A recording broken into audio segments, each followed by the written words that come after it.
नमस्कार दोस्तों। उम्मीद करता हूँ आप सभी लोग एकदम स्वस्थ होंगे, साथ ही बहुत अच्छे से अपनी पढ़ाई भी कर रहे होंगे। स्वागत है आप सभी का द मैथ्स 247 में। मेरा नाम है कुमार पिंटू विश्वकर्मा। जैसा कि आप सब लोग जानते हैं, हमारे इस यूट्यूब चैनल पर द मैथ्स 247 पर हम अपने यूपीएसआई 2025 के मैथमेटिक्स को कवर कर रहे हैं। और वो मैथमेटिक्स कवर करने का हमारे दो तरीके हैं। नंबर वन तरीका हमारा टॉपिक वाइज प्रैक्टिस है और नंबर दो है हमारा मॉक टेस्ट सॉल्व। तो मैंने आपको परसेंटेज चैप्टर आपको पूरा कंप्लीट करा दिया है, उसकी 4 क्लास आपको मैंने कंप्लीट करा दी गई है। अगर आपने वो 4 क्लास नहीं देखी है तो आप इसी यूट्यूब चैनल के प्लेलिस्ट में जाएंगे और एक दरोगा जी नाम से मैंने सीरीज बनाई हुई है, प्लेलिस्ट बनाई हुई है, वहाँ पे आप वो 4 के 4 पार्ट कवर कर सकते हो। ठीक है। अब परसेंटेज हमारा कंप्लीट हो गया टॉपिक वाइज के हिसाब से। हमने टॉपिक वाइज एक चीज से करा है, यानी कि टॉपिक वाइज हमने प्रैक्टिस करी है, और अब हम करेंगे मॉक टेस्ट। यानी हमारा जो वीकली शेड्यूल रहेगा वो शेड्यूल रहेगा कि टॉपिक वाइज 3 दिन हम करेंगे और मॉक टेस्ट करेंगे 3 दिन। हमें मिनिमम मिनिमम 3 मॉक टेस्ट एक वीक में करने ही हैं। मिनिमम 2 भी हो सकते हैं, देखो वो हाइपोथेटिकली सिचुएशन आ सकती है। तो आप, ये नहीं है कि 3 ही मॉक टेस्ट करने। मैं, मेरा कहने का मतलब ये है कि हम वीक में अपना टॉपिक वाइज भी और अपना मॉक टेस्ट भी कंप्लीट करते रहेंगे। तो इस वीक का आज आखिरी दिन है, यानी आज संडे है। तो आज इस संडे में हम मॉक टेस्ट नंबर 1 करने वाले हैं और टॉपिक वाइज में हमने परसेंटेज का आपका चैप्टर कंप्लीट कर दिया है। उसकी 4 क्लासेस हैं और लगभग लगभग 4 घंटे में हमने पूरा का पूरा परसेंटेज कंप्लीट कर दिया गया है और 4 घंटे में हमने 100 क्वेश्चंस को सॉल्व करा है। जो भी प्रीवियस ईयर क्वेश्चन है यूपीएसआई के एग्जाम में आए हुए, चाहे वो यूपीएसआई 2021 हो, चाहे वो यूपीएसआई 2017 हो, चाहे वो यूपी पुलिस हो, और जितने भी यूपी के एग्जाम होते हैं, मैक्सिमम एग्जाम से मैंने जो क्वेश्चंस आपके लिए कलेक्ट किए हैं, और वो एक पीवाईक्यू सीरीज के नाम से हमने अपनी जो सीरीज शुरू करी है उसमें हमने परसेंटेज का चैप्टर कंप्लीट कर दिया गया है। 100 क्वेश्चन हमने उसमें कराए हैं। उन 100 क्वेश्चन से बाहर आपका कोई भी क्वेश्चन यूपीएसआई में नहीं पूछा जाना है। मेरा कहने का मतलब ये है, हमने जो उसमें 13 कंप्लीट टॉपिक कंप्लीट करे हैं, 13 टाइप जो कंप्लीट करे हैं, उन टाइप से बाहर एग्जामिनर क्वेश्चन आपसे पूछ ही नहीं सकता। इस बात की मेरी गारंटी है। और अब हम बात करते हैं मॉक टेस्ट के बारे में। तो हम मॉक टेस्ट कैसे सॉल्व करेंगे, क्योंकि मॉक टेस्ट में 40 क्वेश्चन आते हैं। मैंने इस मॉक टेस्ट में 40 क्वेश्चन लिए हैं। और ये जो मॉक टेस्ट है आपका, ये मॉक टेस्ट 2017 का प्रीवियस ईयर है। यानी मेरा सबसे पहले टारगेट रहेगा कि आपको सारे प्रीवियस ईयर को कंप्लीट करा दूं। सारे प्रीवियस ईयर, जैसे हमने 2017 का ये मॉक टेस्ट कंप्लीट करा है, कंप्लीट आपके लिए कंटेंट बनाया है, और इस कंटेंट में 2017 के सारे जितने भी एक शिफ्ट के जितने भी क्वेश्चन आए हुए हैं वो सारे इसमें रखे हुए हैं। ठीक है। कुछ क्वेश्चन मैंने अपनी तरफ से भी ऐड करे हैं, कुछ क्वेश्चन जो अच्छे अच्छे थे, जो आपसे छोटे छोटे क्वेश्चन थे आप कर सकते थे, उनको स्किप करके मैंने कुछ अच्छे लेवल के क्वेश्चन भी रखे हैं। तो हम शुरुआत करते हैं अपने आज की क्लास की, और आज की क्लास का जो मॉक टेस्ट नंबर फर्स्ट है उसकी हम बात करते हैं। आप लोगों को क्या करना है, इस मॉक टेस्ट को कंप्लीट देखना है। सबसे पहली बात, वीडियो को लाइक करना है। आप लोग वीडियो को लाइक नहीं करते। मैं आपसे कुछ नहीं मांगता, बस आपसे ये कहना चाहता हूँ कि आप लोग इस वीडियो को लाइक जरूर कर दिया करें, और हो सके तो शेयर कर दिया करें। मैं आपसे वादा करता हूँ कि आपके 40 आउट ऑफ 40 में दिला के रहूंगा।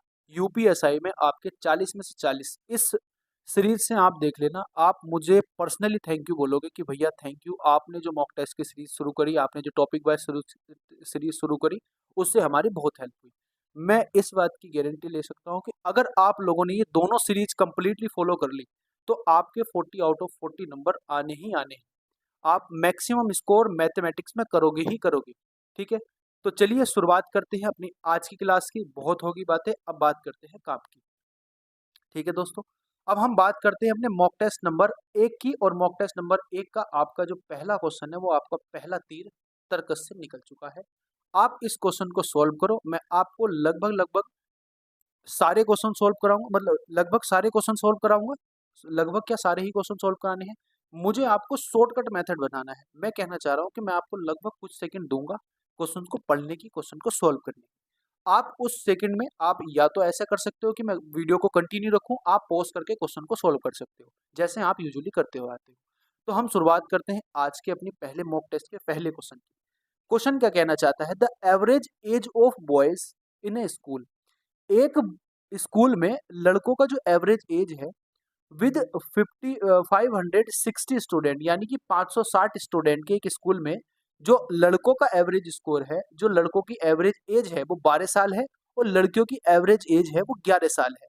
ठीक है, if the average age of a school is 9, ये है 11 मंथ, 11 ईयर 9 मंथ, ये ना 11 ईयर 9 मंथ, यानी कि 11 साल 9 महीने है। थोड़ी सी मिस्टेक हो सकती है, देखो कंटेंट मुझे ही बनाना होता है और आप लोग देखते होंगे कि मैं किस हिसाब से कंटेंट बना के लेके आता हूँ, सारे आपको रिटर्न कंटेंट बना के लेके आता हूँ, तो थोड़ा सा आप कॉम्प्रोमाइज़ करेंगे। अगर थोड़ी सी गलती हो जाती है वो मैं हालांकि क्लास में ठीक करता रहूँगा, लेकिन ये नहीं कि आपने भैया क्वेश्चन गलत नोट कर दिया उस पर आप थोड़ा सा रिजिड नहीं रहेंगे, थोड़ा सा कॉम्प्रोमाइज़ करेंगे।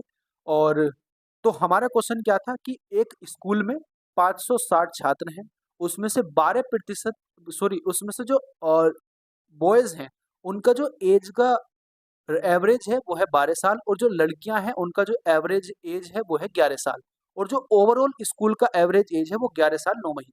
ठीक है, बात आ गई समझ में। अब हमें बताना है कि लड़कियों की कितनी संख्या होगी, स्कूल में लड़की कितनी होगी। बहुत आसान प्रश्न रहने वाला है, बहुत आसान तरीके से मैं आपको इसको बताऊंगा। आप मुझे एक बात बताओ, जब दो चीज से कोई एक चीज बनती है तो हम उसमें वहां पे एलिगेशन लगाते हैं, तो यहाँ पे हम बहुत आसानी से एलिगेशन लगा सकते हैं। कैसे लगा सकते हैं? 12 साल को मैं मल्टीप्लाई कर देता हूँ, 12 से मैं इसको महीने में कन्वर्ट कर लेता हूँ तो 144 महीने ये आ जाएगा। 11 साल को अगर मैं महीने में कन्वर्ट करूंगा दोस्तों तो 132 महीने ये आ जाएगा। आगे बात समझ, बहुत ध्यान से समझना है क्वेश्चन को, क्वेश्चन को अप्रोच देखनी है कि मैं क्वेश्चन को किस तरीके से आपको सोल्व कराता हूँ। अब 11 महीने, 11 साल 9 महीने की बात करें तो 11 महीने का मतलब हो गया 100, 11 साल का मतलब हो गया 132 महीने और 9 महीने इसमें ऐड कर दो तो इसमें जो महीने हम काउंट करेंगे वो 131 महीने आ जाएंगे। आगे बात समझ में, बस बॉयज में और गर्ल्स में और टोटल में आप लगा दो एलिगेशन। जब एलिगेशन लगाओगे तो जो रेशियो निकल के आएगा वो रेशियो निकल के आएगा नंबर ऑफ गर्ल्स और नंबर ऑफ बॉयज का। इसके जब आप माइनस करोगे तो कितना बचेगा? 3 बचेगा। इसमें जो माइनस करोगे 9 बचेगा, यानी कि 9:3, यानी मैं कह सकता हूँ 3:1। 3:1 रेशियो में क्या थे? छात्र बटे हुए थे। अब 3:1 का मतलब हो गया 4 यूनिट और 4 यूनिट की वैल्यू दोस्तों हमें कितनी दे रखी है? 560 दे रखी है और हमें 4 यूनिट की वैल्यू 560 दे रखी है तो 1 यूनिट की, क्योंकि हमें गर्ल्स की बात बतानी है, 1 यूनिट की वैल्यू कितनी आ जाएगी? आप बोलोगे भैया 140 इसका सही उत्तर हो जाएगा, यानी कि डी ऑप्शन इसका सही उत्तर हो जाएगा। एक लाइन का क्वेश्चन था, आपने एक लाइन में क्वेश्चन कर लिया। बस यही स्मार्ट अप्रोच से हमें चलना है। देखो टाइम लग सकता है, क्वेश्चन को सोल्व कराने में टाइम लग सकता है लेकिन क्वेश्चन को सोल्व करने में टाइम नहीं लगेगा, क्योंकि मुझे आपको हर चीज समझा के चलनी है, इसलिए मुझे थोड़ा सा टाइम लग सकता है। ठीक है, मैं आपको स्मार्ट से स्मार्ट अप्रोच बता के चलूंगा, मैं आपको इजी से इजी मेथड बता के चलूंगा और मैं आपको बेसिक चीजें भी बता के चलूंगा जिससे आप कंफ्यूज ना हो। अगले क्वेश्चन की हम बात करते हैं। अगला क्वेश्चन क्या है? 3 मोबाइल फोन और एक वॉलमैन। 3 मोबाइल फोन है, ठीक है, मैं 3 मोबाइल फोन को एम से डिनोट कर देता हूँ और एक वॉलमैन को मैं डिनोट कर देता हूँ एक डब्ल्यू से। अब इसका जो मूल्य है दोस्तों वो है 80,000। ठीक है, बात आगे समझ में, 80,000 मूल्य है। जबकि 5 मोबाइल का यानी कि 5 मोबाइल्स और प्लस 2 वॉलमैन, इसका मूल्य है दोस्तों 1,50,000। 1,50,000। अब उसने पूछा है कि एक मोबाइल का मूल्य कितना होगा। आप मुझे एक चीज बताओ, आप जब ऑप्शन को देखोगे, ऑप्शन कितना है? पहला पहला ऑप्शन है भैया आपके पास 10 लाख, सॉरी 1 लाख। पहला ऑप्शन 1 लाख है। आप मुझे बताओ 3 मोबाइल यहाँ ऐड हो रहे हैं, जब 3 मोबाइल की वैल्यू और एक वॉल पेन की वैल्यू 8,000 हो सकती है तो क्या एक मोबाइल की वैल्यू 10,000 1 लाख हो सकती है? बिल्कुल नहीं हो सकती, तो ये आंसर नहीं हो सकता। क्या 5 लाख हो सकती है? ये भी नहीं हो सकती। जब 1 लाख नहीं हो सकती तो उससे अधिक कैसे हो जाएगी? ये भी नहीं हो सकती। आप मुझे एक बात बताओ, या 50,000 आंसर हो सकता है या 10,000 आंसर हो सकता है? इसमें से दो आंसर हो सकते हैं। आप एक काम करते हैं, इस वैल्यू को हम 2 से मल्टीप्लाई कर देते हैं और 2 से मल्टीप्लाई करने के बाद 2 ऑप्शन तो हमने एलिमिनेट कर दिए, अब 2 ऑप्शन को चेक करना है। 2 से मल्टीप्लाई करने के बाद ये बन जाएगा आपका 6, मैं इसको डायरेक्ट कर देता हूँ, ये बन जाएगा आपका 6m और प्लस ये बन जाएगा आपका 2w और इज इक्वल टू हो जाएगा 1,60,000। इतनी बात आ रही है समझ में कि नहीं आ रही? इन दोनों को माइनस कर दो। जब इन दोनों को माइनस करोगे दोस्तों तो ये वाली जो वैल्यू है 2w कट जाएगा और यहाँ से बचेगा m, यानी कि मोबाइल की जो वैल्यू आ जाएगी वो आ जाएगी 1,000, सॉरी 10,000। 10,000 आपका सही उत्तर हो जाएगा। आगे बात समझ में कि नहीं आ रही? 10,000 आपका सही उत्तर हो जाएगा, यानी कि डी ऑप्शन आपका सही उत्तर है। आगे हम बात करते हैं अगले प्रश्न की। अगला प्रश्न हमें क्या कहना चाह रहा है? अगला प्रश्न क्या है? देखो, अगला प्रश्न है intelligence test score of 9 candidate appearing in online examination are as follow 3 7 6 5 6 4 9 6 and 5। Find the mode. Mode का आपको पता है मोड क्या होता है। मोड मैंने आपको बताया था, जो संख्या मैक्सिमम बार रिपीट हो, जिसकी फ्रीक्वेंसी सबसे अधिक हो, वही मोड होता है। आप इसमें देखोगे मोड कौन सा है, सबसे ज्यादा बार आपको दिख रहा होगा 6 ही आ रहा है, 6 3 बार आ रहा है, तो 6 ही इसका क्या हो जाएगा, मोड हो जाएगा। आगे बात समझ में। मोड में एक बार लिख देता हूँ, मोड क्या होता है। मोड होता है maximum frequency. Maximum maximum frequency यानी कि जो संख्या सबसे अधिक बार किसी डाटा में यूज हुई हो, वो उसका मोड होता है। आगे बात समझ में। अगला प्रश्न क्या है, एक रंगों की डाई को लाल और पीले रंगों में 2:5 के अनुपात में मिलाकर बनाया जाता है। ठीक है, 2:5 के अनुपात में मिलाकर बनाया जाता है। यदि डाई में लाल रंग की मात्रा 25% बढ़ा दी जाती है, तो बने हुए नए डाई में पीले रंग की प्रतिशतता कितनी होगी। सिंपल सी बात है। मैं कहता हूं कि ये 2:5 है, मैं इसको मान लेता हूं दोस्तों, ये 20 मेरे पास 50 है, क्योंकि परसेंटेज निकालने में इजी रहेगा। अगर मैं 20:50 कहता हूं, इसने बोला है कि लाल रंग जो है ना, उसका 25% बढ़ा दिया जाता है। अगर लाल रंग का मैं 25% बढ़ा दूंगा दोस्तों, तो ये हो जाएगा 25। सीधी सी बात है, जब इसका 25% बढ़ाऊंगा यानी कि इसको 125% करना पड़ेगा, 125% करना पड़ेगा, तो यानी कि 25 हो जाएगा।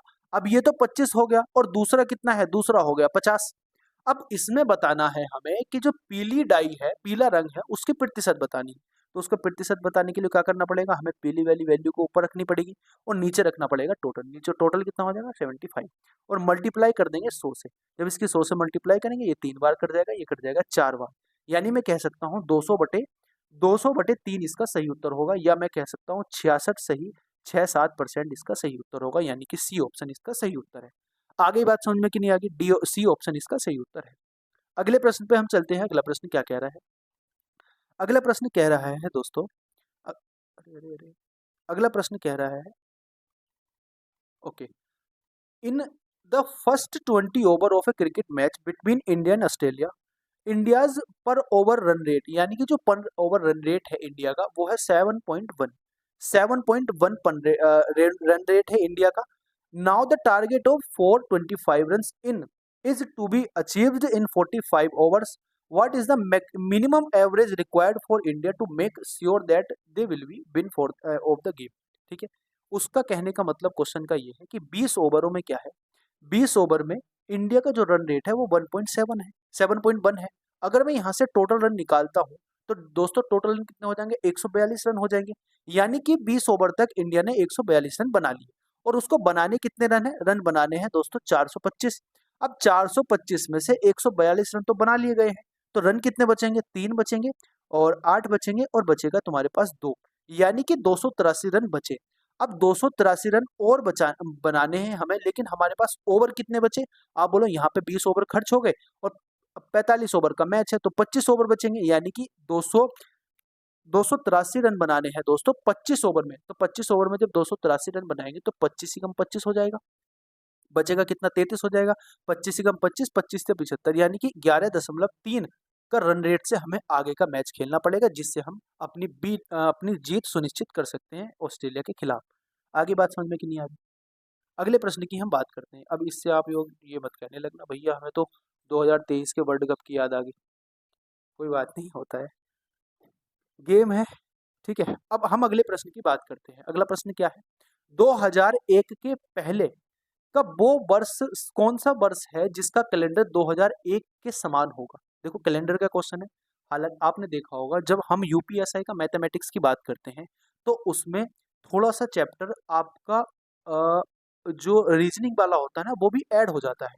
ठीक है, मतलब प्योर मैथमेटिक्स नहीं होता। प्योर मैथमेटिक्स के आप बोलोगे कि भैया 80 to 85 क्वेश्चन होते हैं, 80 to 85% क्वेश्चन होते हैं, और जो 20 to 15% जो क्वेश्चन होते हैं, वो थोड़े से कहीं ना रीजनिंग के क्वेश्चन आ जाते हैं।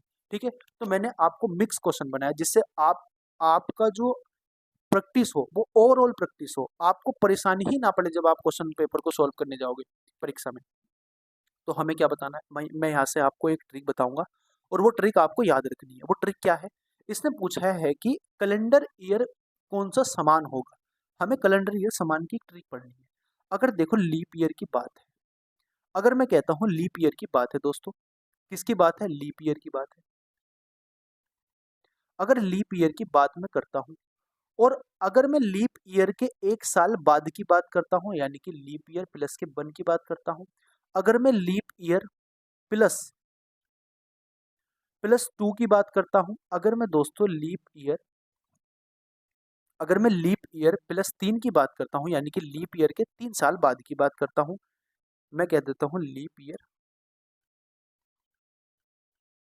प्लस 3 की बात मैं अगर करता हूँ, तो कैसे होगा? अगर लीप ईयर की बात है, तो वो लीप ईयर क्या होगा, अपना जो कैलेंडर रिपीट करेगा वो 28 साल के बाद करेगा। ये ध्यान रखना है, 28 साल के बाद, यानी कि 18 ईयर आफ्टर। ठीक है, बात आगे समझ में।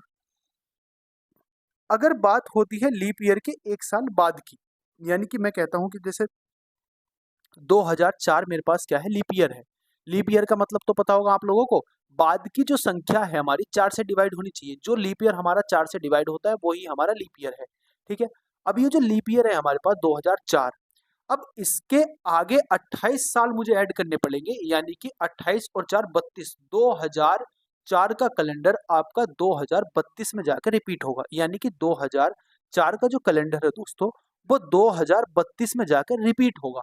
अब इसी तरीके से अगर मैं इसके अगले साल की बात करता हूँ, यानी कि 2005 की बात करता हूँ, 1 साल बाद की, तो इसका जो कैलेंडर रिपीट होता है मेरे दोस्त, वो होता है 6 साल के बाद, यानी कि आफ्टर 6 ईयर वो रिपीट होता है। अगर मैं 2 साल की बात करता हूँ, लीप ईयर के बाद 2 साल की, यानी कि 2000 अगर मैं 6 की बात करता हूँ दोस्तों, तो वो लीप ईयर हमारा रिपीट होता है 11 साल के बाद। यानी मैं कह सकता हूँ ये जो लीप ईयर के 2 साल की बात है, ये 11 साल के बाद अपना क्या करेगा, कैलेंडर रिपीट करेगा। आगे बात समझ में कि नहीं आ गई? और 3 साल के बाद वाला भी यही होता है कि 11 साल के बाद अपना कैलेंडर रिपीट करेगा। ये बात आपको कॉन्सेप्ट समझ में आ गया होगा। कॉन्सेप्ट क्या है कि अगर लीप ईयर की बात है, तो लीप ईयर अपना जो कैलेंडर रिपीट करता है दोस्तों, वो करता है आपका 28 साल के बाद। अगर लीप ईयर के 1 साल के बाद की बात है, तो वो कैलेंडर अपना रिपीट करेगा 6 साल के बाद। अगर लीप ईयर के 2 साल की बाद की बात है, तो वो कैलेंडर रिपीट करेगा अपना 11 साल के बाद। अगर लीप ईयर के 3 ईयर की बात है, प्लस 3 ईयर की बात है, तो लीप ईयर का जो कैलेंडर है वो रिपीट मतलब जो उस साल का कैलेंडर है वो होगा 11 साल के बाद रिपीट। तो जो इसका सही उत्तर हमारा हो जाएगा, उसके पीछे की बात चल रही है। अब मुझे बताओ, अगर इसके पीछे की मैं बात करता हूँ, तो देखो ये इससे बड़ा है तो ये आंसर नहीं हो सकता, ये इससे बड़ा है ये आंसर नहीं हो सकता। अब हमें ये दोनों चेक करने हैं। अगर ये दोनों चेक करने हैं, तो मुझे बताओ इससे लीप ईयर कौन सा होगा? ये 4 से कब डिवाइड होगा? ये 4 से डिवाइड होगा दोस्तों जब यहाँ पे कितना होना चाहिए, यहाँ पे होना चाहिए 96, यानी कि 96 होना चाहिए। ये 4 साल के बाद है, और इसके 3 साल के बाद की बात हो रही है। तो 3 साल के बाद की बात हो रही है, यानी कि 199 जो होगा, 1999 जो होगा, वो अपना कैलेंडर जो रिपीट करेगा दोस्तों, वो करेगा 11 साल के बाद। 11 साल के बाद का मतलब क्या हो जाएगा मेरे दोस्त? 11 साल के बाद का मतलब हो जाएगा 0 और 1, और ये हो जाएगा आपका कितना, 0 और ये हो जाएगा 2, यानी कि 2010 के बाद ये अपना कैलेंडर रिपीट करेगा। तो आंसर ये भी नहीं हो सकता, और आंसर आपका हो जाएगा मेरे दोस्त कौन सा? आंसर हो जाएगा आपका डी ऑप्शन। क्यों? क्योंकि ये लीप ईयर्स के जस्ट 2 साल के बाद की बात है। लीप ईयर इसमें कौन सा होगा? लीप ईयर होगा भैया 1988, और 1988 में 2 साल ऐड हो रहे हैं। अगर 2 साल ऐड होते हैं, तो लीप ईयर कितने साल के बाद अपना कैलेंडर रिपीट करता है? आप बोलोगे भैया 11 साल के बाद, यानी कि 990 जो है कैलेंडर अपना रिपीट करेगा 2001 के बाद। यानी जो आंसर हो जाएगा इसका, आंसर हो जाएगा आपका डी ऑप्शन। मैंने आपको पूरा लीप ईयर रिपीटेशन का कैलेंडर कैलेंडर का आपका कॉन्सेप्ट भी रिवाइज करा दिया। ठीक है, जहाँ भी चीज अच्छी होगी ना, मैं आपको फुल तरीके से रिवाइज भी कराता चलूंगा। आगे की हम बात करते हैं अगले प्रश्न की। प्रश्न नंबर 7 हमारा जो है उसकी हम बात करते हैं। एक टैंक में एक रिसाव है जो उसे 17 घंटे में खाली कर सकता है। एक नल खोला जाता है, 1 मिनट में 12 लीटर पानी भरता है, और अब टैंक 24 घंटे में खाली हो जाता है। टैंक की क्षमता हमें बतानी क्या होगी? ठीक है, अब मुझे एक बात बताओ दोस्तों, अब इसमें कोई ना कोई टैंक भर भी रहा होगा। कोई अगर खाली कर रहा होगा, तो कोई टंकी टैंक को भर भी तो रही होगी। मैं मानता हूँ कि जो टंकी भरी जाएगी वो दोस्तों के घंटे में या टी घंटे में भरी जाएगी, टी आवर में टंकी भरी जाएगी। ये ध्यान रखना है, समझनी है बात को। अगर टी आवर में टंकी भरी जाएगी, तो 1 घंटे में वो टंकी कितना काम करेगी? आप बोलोगे भैया 1/टी काम करेगी। इतनी बात समझ में आ गई? 1 घंटे में जो टंकी भरी जाएगी, वो उस पाइप के द्वारा 1/टी के बराबर भरी जाएगी। ये बात आगे समझ में। अब इसमें क्या हो रहा है कि एक टंकी 17 घंटे में किसी टैंक को खाली कर रही है। तो अगर मैं उस टंकी से पूछना चाहूँ कि भाई तू 1 घंटे में कितना टैंक खाली कर देगी, तो वो बोलेगी भैया 1 घंटे में 1/17 गुना टैंक खाली कर देगी। यानी कि इसमें से 1 घंटे में 1/17 गुना टैंक खाली हो जाएगा।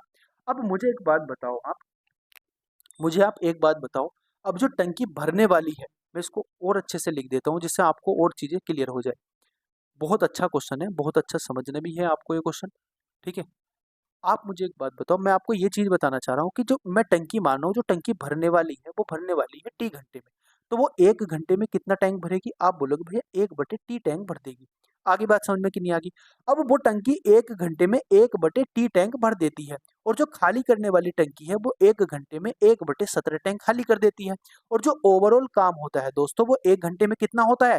आप बोलोगे 24 घंटे में टंकी खाली होती है। तो टंकी टंकी अगर खाली होगी दोस्तों 1 घंटे में 1/24 होगी। जब ये दोनों खुलते हैं आपस में एक साथ जब खोले जाते हैं, इसमें बोला गया है ना, जब अब टैंक 24 घंटे में खाली होता है जब दोनों टैंक खोले जाते हैं, तो 1/24 घंटे में खाली होगी टंकी ओवरऑल, तो माइनस के 1/24 ही आ जाएगा। आप इसको सोल्व कर लो, यहाँ से टी की वैल्यू आप निकाल लो। देखो मैंने ये माइनस क्यों लिखा, क्योंकि खाली होने की बात थी। यहाँ मैंने प्लस क्यों लिखा, क्योंकि भरने की बात थी। अब आप इसको सोल्व करोगे तो कितना आएगा? आप बोलोगे भैया ये आपका आ जाएगा 1/t इज इक्वल टू हो जाएगा आपका 1/17 माइनस 1/24। अब जब आप इसको सोल्व करोगे तो आएगा 7/17 गुणा 24। 7/17 गुणा 24, या मैं यहाँ से टी की वैल्यू निकाल सकता हूँ दोस्तों। टी की वैल्यू जो हो जाएगी वो हो जाएगी 17 गुणा 24/7, है ना। अब ये जो वैल्यू है, अब मुझे बताओ 1 घंटे में ये टी घंटे में काम हो रहा है। अब कितने, आप मुझे बताओ ये टी घंटे में काम हो रहा है और इसको अगर मैं मिनट में चेंज करूंगा तो 60 से मल्टीप्लाई करनी पड़ेगी। और जो टंकी की क्षमता ज्ञात करनी है हमें, 12 मिनट में टंकी 12 लीटर भरती है, 1 मिनट में 12 लीटर भरती है, तो 60 मिनट में कितनी भरती है? 12 से मल्टीप्लाई कर देंगे, ये आ जाएगी टंकी की क्षमता। ये वाली बात आपको समझ में आएगी। ये आ गया टाइम की टंकी वो कितने घंटे में भर रही है, ठीक है। अब वो कितने घंटे में भर रही है, तो घंटे में उसको हमें मिनट में चेंज करना है, तो 60 मिनट में मल्टीप्लाई करके हमने मिनट में चेंज कर दिया। अब 1 मिनट में टंकी कितने लीटर भरती है? 12 लीटर। तो ये जो टाइम हो जाएगा दोस्तों, इसकी मल्टीप्लाई हम 12 लीटर से कर देंगे क्योंकि ये मिनट में बन गया। अब इसकी मल्टीप्लाई 12 से करेंगे तो जो हमारा वैल्यू आएगी ना, वो आ जाएगी कैपेसिटी ऑफ किसकी? कैपेसिटी ऑफ टैंक की हमारी कैपेसिटी निकल के आएगी। और इसका आंसर जो लगभग आपका इसको सोल्व करके आएगा, वो आएगा आपको 4100। आपका जो आंसर निकल के आएगा, आपका आंसर निकल के आएगा इसका 4166। जब आप इसको कैलकुलेट करोगे तो 4166 आपका सही उत्तर निकल के आएगा। आप आ गई बात समझ में कि नहीं आ गई? बिल्कुल बात समझ में आ गई होगी। अगले प्रश्न पे हम चलते हैं। अगला प्रश्न क्या कहता है, जब क्वेश्चन को आपको लगे ना कि क्वेश्चन बन नहीं रहा, तो क्वेश्चन को तोड़ने की कोशिश किया करो। क्वेश्चन को एक एक वैल्यू में तोड़ने की कोशिश किया करो। अगले प्रश्न की हम बात करते हैं। एक त्रिभुजाकार खेत है जिसकी भुजाएं 26 मीटर, 28 मीटर और 30 मीटर है। इसके प्रत्येक कोने पे एक गाय को 7 मीटर लंबी रस्सी से बांधा गया है। तदनुसार उन तीनों गाय के चरने के बाद शेष खेत का क्षेत्रफल बताना। देखो कितना अच्छा क्वेश्चन है, ठीक है, बहुत अच्छा क्वेश्चन है। और आपको इसमें थोड़ा सा ज्योमेट्री का कॉन्सेप्ट भी समझ में आ जाएगा। देखो इसने बोला है कि एक त्रिभुजाकार क्षेत्र है। मैं बोलता हूँ ठीक है भैया, ये त्रिभुजाकार हमारे पास एक क्षेत्र है, एक फील्ड है हमारे पास त्रिभुजाकार, ठीक है। ड्राइंग थोड़ी सी अगर गड़बड़ा गई तो उसके लिए माफी चाहूंगा, ठीक है। अब इसमें क्या है, इसने एक हर एक कोने पे गाय को बांध दिया। एक कोने पे इस पे बांध दिया, एक कोने पे इस पे बांध दिया, एक कोने पे इस पे बांध दिया। अब ये वाली जो लेंथ है ये है 26 सेंटीमीटर, ये वाली जो लेंथ है ये है 28 सेंटीमीटर और ये वाली जो लेंथ है ये है 30 मीटर, यानी कि मीटर में है, सॉरी, ठीक है। अब एक खुट्टे से अगर गाय को बांध देगा तो गाय का जो रस्सा है वो कितने मीटर मीटर का है दोस्तों? वो है 7 सेंटीमीटर का, 7 मीटर का, सॉरी 7 मीटर लंबा रस्सा है। तो यानी कि ये जो एक व्रत बनाएगी इसके चारों ओर, वो 7 मीटर का व्रत बनेगा, उसकी त्रिज्या 60 मीटर होगी। इसी तरीके से यहाँ एक व्रत बनेगा, है ना, क्योंकि रस्से के चारों ओर घूम सकती है ना गाय। तो अब एक व्रत यहाँ पे बनेगा, समझ रहे हो बात को, एक व्रत यहाँ पे बनेगा। अब बहुत ध्यान से समझना है, इनकी जो त्रिज्या होगी ना सारे व्रतों की सेम होगी, क्योंकि 7 सेंटीमीटर का ही रस्सा है गाय का। आगे बात समझ में। अब आप निकाल दो, पहले तो आप निकाल दो दोस्तों कि ये वाला जो आपका वो होगा ना त्रिभुज का क्षेत्रफल, इस त्रिभुज के क्षेत्रफल में से आप ये वाला पार्ट निकाल दो, जो पार्ट में डार्क कर रहा हूँ, ध्यान से समझना है आपको। ये वाला पार्ट इसमें से माइनस कर दो, जो पार्ट में आपको ग्रीन कलर से क्या कर रहा हूँ, ग्रीन कलर से डार्क कर रहा हूँ। देखो क्वेश्चन का लेवल अच्छा है, मैंने अच्छे अच्छे क्वेश्चन भी रखे हैं। ये नहीं मैं कि आपको हल्के हल्के क्वेश्चन करा दूं और आप खुश होते रहो, आपके 40 में से 40 आते रहे हर मॉक टेस्ट में। यहाँ पे 40 में से 40 आने से बेटर है कि वहां पे 40 में से आए। और वहाँ पे 40 में से 40 आने का मतलब है कि यहाँ पे हमें अच्छे से अच्छे क्वेश्चन को रिपीट करना है, अच्छे से अच्छे क्वेश्चन को आपको सोल्व करना सीखना है। ठीक है, अब ये जो आपका एरिया है जो मैंने ग्रीन कलर से मार्क करा है, ये वाला एरिया आपको इसमें से निकालना पड़ेगा। हमें जो एरिया बताना है, वो ये वाला एरिया बताना है। ठीक है दोस्तों, ये वाला एरिया हमें बताना है। मुझे टाइम लग रहा है क्योंकि मैं आपको समझा रहा हूँ, वरना 1 मिनट का क्वेश्चन नहीं है, 10 सेकंड का क्वेश्चन नहीं है। ठीक है, आप समझो इस बात को। अब मुझे एक बात बताओ आप, अगर मैं एक त्रिभुज का ये वाला पार्ट यहाँ रहा, ये वाला पार्ट यहाँ रहा, ये वाला पार्ट यहाँ रहा, तो मुझे बताओ अगर मैं इन तीनों पार्ट को ऐड कर दूंगा तो त्रिभुज का जो एंगल बन जाएगा, इन तीनों पार्ट को ऐड करने के बाद वो कितना बन जाएगा? भाई तीनों त्रिभुज के एंगल का योग हो रहा है तीनों में। इसमें ये वाला एंगल ये योग हो रहा है, इसमें ये वाला एंगल योग हो रहा है, इसमें ये वाला एंगल। जब तीनों एंगलों का सम करेंगे तो कितना आएगा? 180 डिग्री आएगा। ये वाली बात समझ में आ गई। अब इसमें हमें लगाना है सेक्टर एंगल का फॉर्मूला, सेक्टर सर्कल का फॉर्मूला। जो सर्कल का सेक्टर का फॉर्मूला होता है ना, उसका फॉर्मूले से हम इसको करेंगे। आप पहले इसमें त्रिभुज का क्षेत्रफल निकालो।